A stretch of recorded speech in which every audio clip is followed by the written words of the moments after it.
Du matériel de pointe prêté aux entreprises. C'est le système mis en place par la plateforme technologique du Gard, financée par la région et l'académie, car ces outils sont habituellement destinés à la formation dans les IUT ou les lycées techniques. Un exemple, ce scanner 3D utilisé en ce moment par le constructeur automobile PGO à Saint-Christol-les-Alès et qui pourrait bien intéresser d'autres industriels. Explication de Jérôme Curato et Éric Mangani. Avec l'Emera, son dernier modèle coupé, PGO a inauguré la conception 100% virtuelle. Seule infidélité faite à l'informatique, la maquette en argile sculptée par le dessinateur de la marque. Pour récupérer les données en volume du véhicule, les ingénieurs ont eu recours à un scanner 3 dimensions de dernière génération.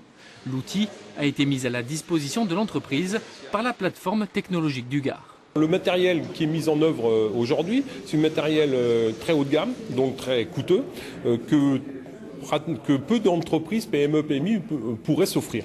Donc la plateforme technologique investit dans ces matériels et on les mutualise, on fait des prestations pour les entreprises et ça leur permet d'accéder à de la très haute technologie.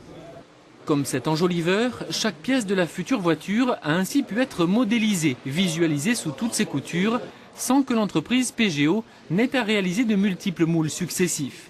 Une source d'économie conséquente pour la petite entreprise gardoise. Ce procédé nous permet de gagner énormément de temps, donc de l'énergie et de l'argent. Et ceci nous permet d'avoir des temps de développement beaucoup plus courts que si on avait dû être sur un développement conventionnel. C'est une des pièces qui constitue la carrosserie de notre modèle, l'Emera. C'est l'enjoliveur de custode. Donc c'est une pièce qu'on a en fait extrapolée de la maquette. Donc c'est celle-ci. Et en fait, cette forme-là a été récupérée de la maquette de style 1/5 et a été reconstruite en CAO de manière à obtenir la pièce physique. Comme PGO, d'autres industriels qui ont des projets innovants peuvent solliciter le soutien de la plateforme technologique. Hier soir, devant la démonstration, plusieurs d'entre eux avaient déjà l'air intéressés.